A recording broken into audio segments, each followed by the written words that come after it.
مختلف موضوعات پر بیانات اور روزانہ کی بنیاد پر درس قرآن اور میرا لکھا ہوا نعتیہ کلام سننے کے لیے اس یوٹیوب چینل پیر جاوید القادری کو زیادہ سے زیادہ سبسکرائب کریں اور دوسرے احباب کے ساتھ شیئر کریں۔ شکریہ۔ بسم اللہ الرحمن الرحیم۔ قال اللہ تبارک و تعالی فی القرآن المجید والفرقان الحمید وَاتْلُ عَلَيْهِمْ نَبَأَ ابراہیم۔ یہ صورت شعراء کی آیت نمبر 69 ہے۔ اس آیت کے ساتھ اگلی چند آیات بینات میں اللہ پاک نے حضرت ابراہیم خلیل اللہ علیہ السلام کا ذکر خیر فرمایا ہے اور اس وقت کے کافروں کا یعنی نمرودیوں کا رد فرمایا ہے۔ اللہ تعالیٰ ارشاد فرماتا ہے وَاتْلُ عَلَيْهِمْ، اے میرے پیارے رسول علیہ السلام آپ ان کے اوپر پڑھیے، بیان کیجئے نبأ ابراہیم، حضرت ابراہیم علیہ السلام کی خبر، یعنی آپ کا قصہ ان کفار مکہ کے سامنے بیان فرمائیے۔ اذ قال لأبیہ وقومہ، اور جب ابراہیم علیہ السلام نے اپنے عرفی باپ یعنی چچا آزر سے فرمایا، وقومہ، اور آپ کی قوم سے بھی ارشاد فرمایا، ما تعبدون، کہ تم کس کی عبادت کرتے ہو، تم کن کی پوجا کرتے ہو۔ جب ابراہیم علیہ السلام نے دیکھا کہ یہ کافر لوگ بتوں کی پوجا کرتے ہیں، یہ بتوں کے پجاری ہیں، تو آپ نے سوالیہ انداز میں فرمایا کہ اے میرے چچا آزر، تم اور تمہاری قوم کن بتوں کی پوجا کرتے ہو؟ قالو، تو انہوں نے آگے سے جواب دیا، نعبد اصناما، ہم بتوں کی پوجا کرتے ہیں۔ بت وہ ہیں جو نہ سنتے ہیں، نہ دیکھتے ہیں، نہ بولتے ہیں، وہ اپنے نفع نقصان کے مالک نہیں، تو خود انہوں نے اقرار کیا کہ ہم بتوں کی پوجا کرتے ہیں۔ فَنَظَلُّ لَهَا عَاكِفِينَ، تو ساتھ وہ یہ بھی کہتے ہیں کہ ہم بتوں کے سامنے جم کر بیٹھے رہتے ہیں، یعنی ان نمرودیوں کو بتوں سے کتنا پیار تھا، ان کی پوجا بھی کرتے تھے اور ان کے سامنے جم کر بیٹھے بھی رہتے تھے، یعنی اپنے بتوں کو دیکھتے بھی رہتے تھے۔ قال، ابراہیم علیہ السلام نے ارشاد فرمایا، حل یسمعونکم، کیا وہ تمہاری پکار، تمہاری فریاد سنتے ہیں؟ اذ تدعون، جب تم ان کو پکارتے ہو، کیا وہ تمہاری پکار سنتے ہیں، تمہاری عرض و معروض سنتے ہیں؟ او ینفعونکم، یا وہ تمہیں نفع دیتے ہیں، اگر تم ان کی عبادت کرتے ہو تو کیا وہ تمہیں نفع دیتے ہیں؟ او یضرون، یا وہ تمہیں نقصان پہنچاتے ہیں، اگر تم ان کی پوجا نہیں کرتے تو کیا وہ تمہیں نقصان پہنچاتے ہیں؟ یہ سوالیہ انداز میں آپ فرما رہے ہیں۔ قالو، تو انہوں نے آگے سے کہا نہیں۔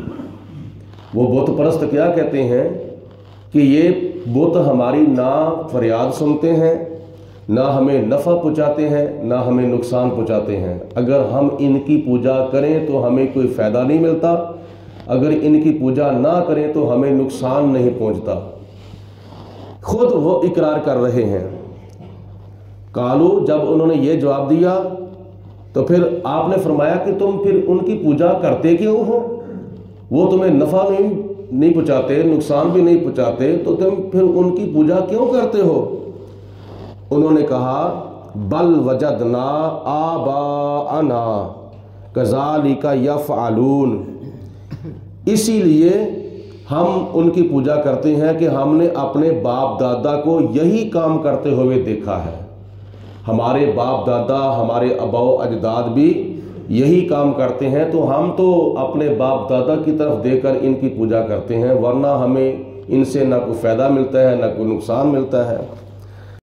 قال، آپ نے ارشاد فرمایا، افرأیتم، کیا تم نے کبھی غور کیا، ما کنتم تعبدون، ان بتوں پر جن کی تم پوجا کرتے ہو، انتم و آباؤکم، تم اور تمہارے باپ دادا، الاقدمون، جو ان کی پوجا کرتے رہے، کیا تم نے کبھی خود بھی غور کیا ہے اور ان کی عبادت کرنے پر بھی کبھی غور کیا تھا کہ وہ ان کی پوجا کیوں کرتے تھے؟ فَإِنَّهُمْ عَدُوٌّ لِّي، تو حضرت ابراہیم علیہ السلام نے فرمایا میں ان کو اپنا دشمن سمجھتا ہوں، وہ میرے دشمن ہیں، اس لیے کہ مجھے گوارا نہیں ہے کہ میں ان کی پوجا کروں یا کوئی بھی ان کی پوجا کرے۔ عبادت صرف اور صرف اللہ رب العالمین کا حق ہے کہ اس کی بندگی کی جائے، کیونکہ اس نے ہمیں پیدا کیا، ہمیں پالا، ہمیں سنبھالا، اور وہ کون ہے؟ اللہ رب العالمین، رب العالمین کے سوا یہ جو ہے میرے دشمن ہیں۔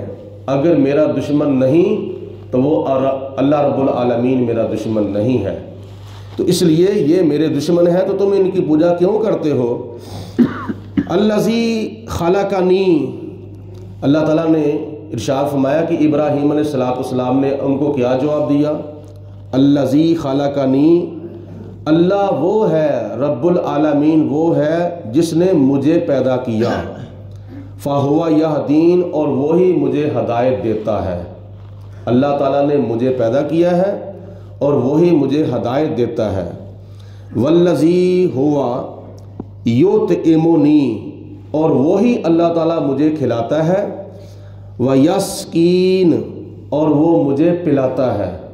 کیا تمہارے بتوں میں سے بھی کبھی کسی نے کسی کو کھلایا ہے، کبھی کسی نے کسی کو پلایا ہے؟ میرا رب العالمین تو وہ ہے جس نے مجھے بھی پیدا کیا ہے اور تمہیں بھی پیدا کیا ہے۔ تم اپنے بتوں کے بارے میں بتاؤ کہ تمہارے بتوں میں سے کسی بت نے تم میں سے کسی کو پیدا کیا ہو؟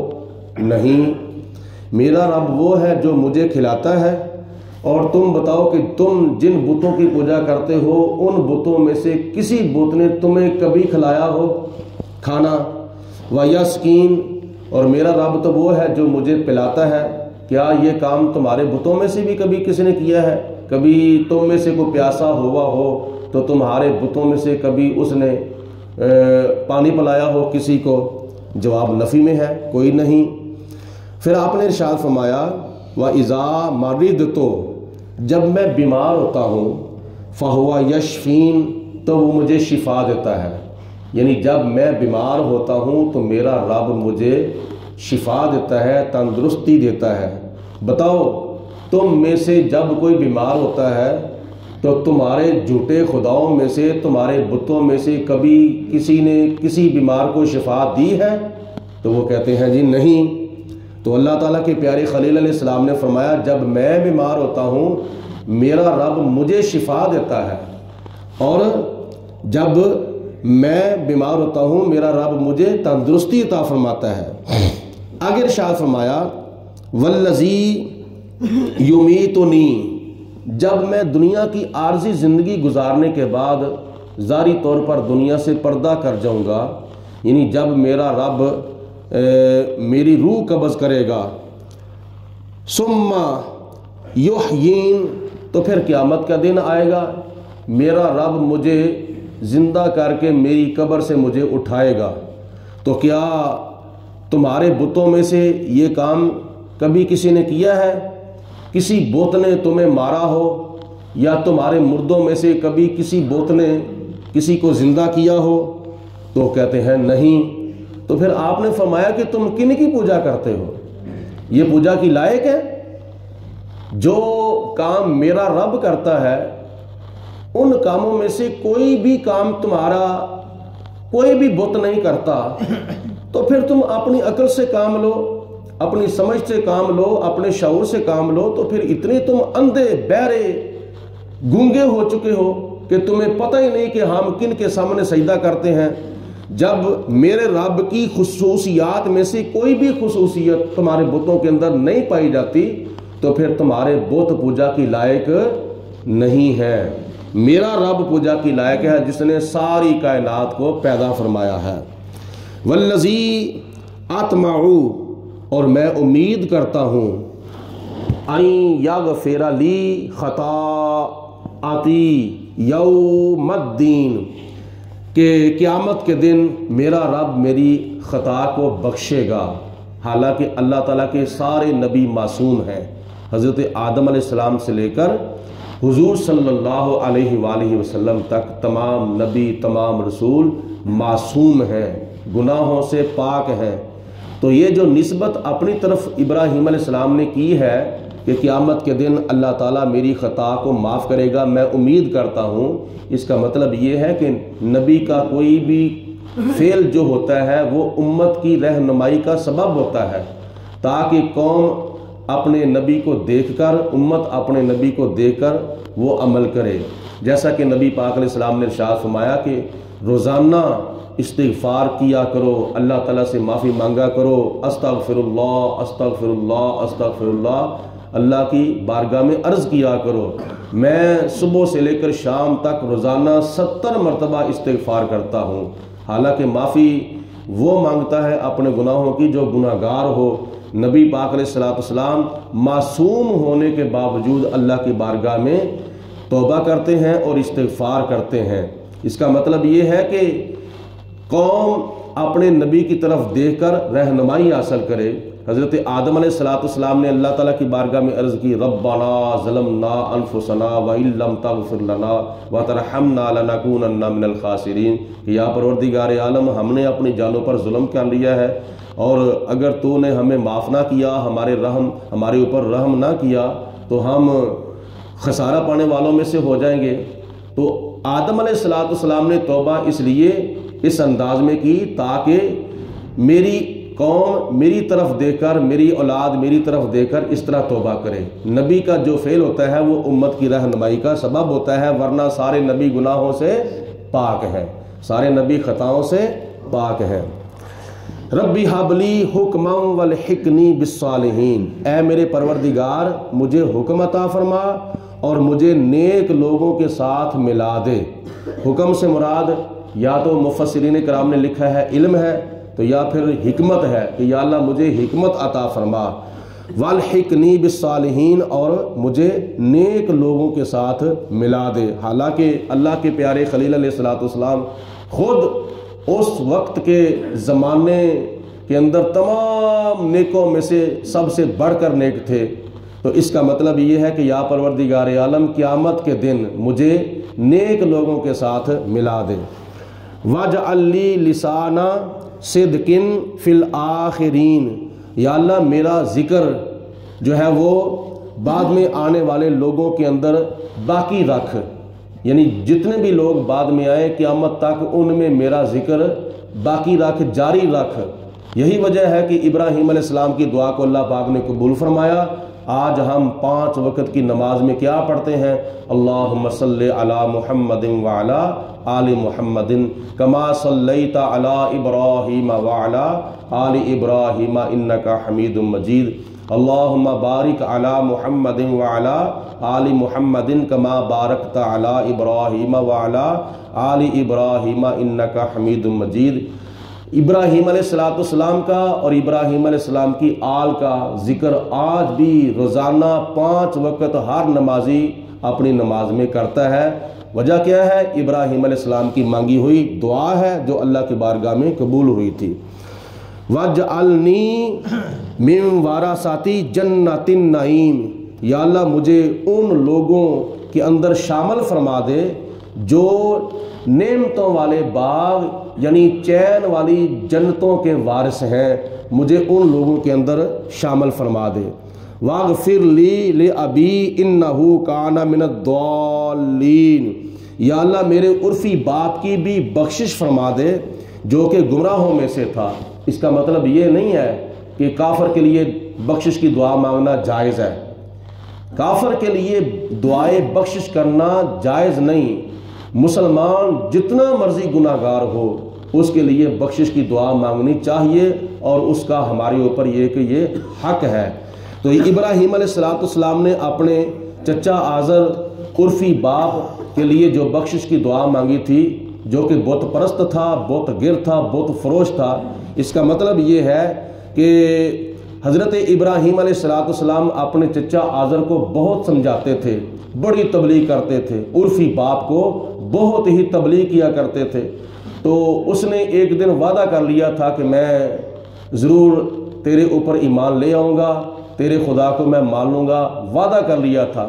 تو اس وعدے کی بنا پر ابراہیم علیہ السلام نے اس کے لیے بخشش کی دعا مانگی تھی، ورنہ سورۃ توبہ کے اندر اس کی وضاحت یہ ہے کہ جب ابراہیم علیہ السلام کو امید باقی نہ رہی، یعنی آپ کی امید ٹوٹ گئی کہ وہ کبھی بھی ایمان نہیں لائے گا، تو پھر ابراہیم علیہ السلام نے اس دعا کو مانگنا چھوڑ دیا تھا۔ تو اس لیے کافر کے لیے، کسی غیر مسلم کے لیے، کسی مشرک کے لیے، کسی ہندو کے لیے، کسی سکھ کے لیے بخشش کی دعا مانگنا جائز نہیں ہے۔ مسلمان جو ہے وہ مسلمانوں کے لیے بخشش کی دعا مانگا کرتے ہیں۔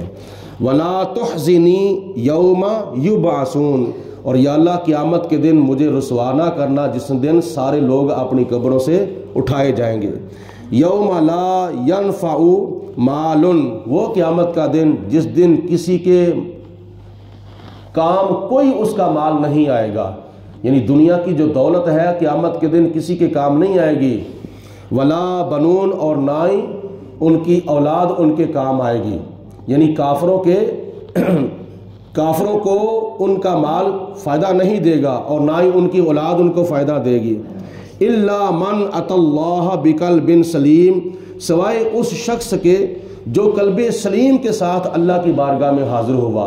قلب سلیم وہ جس کا دل جو ہے وہ اللہ اور اللہ کے رسول کے تمام ارشادات کو تسلیم کر لے، وہ اللہ کی بارگاہ میں قلب سلیم کے ساتھ حاضر ہوگا، تو اس کا مال بھی اس کو فائدہ دے گا اور اس کی نیک اولاد بھی اس کو فائدہ دے گی۔ اللہ پاک کی ذات بابرکات ہم سب کو قرآن پاک پڑھنے کی اور سننے کی، سمجھنے کی، اس پر عمل کرنے کی توفیق عطا فرمائے۔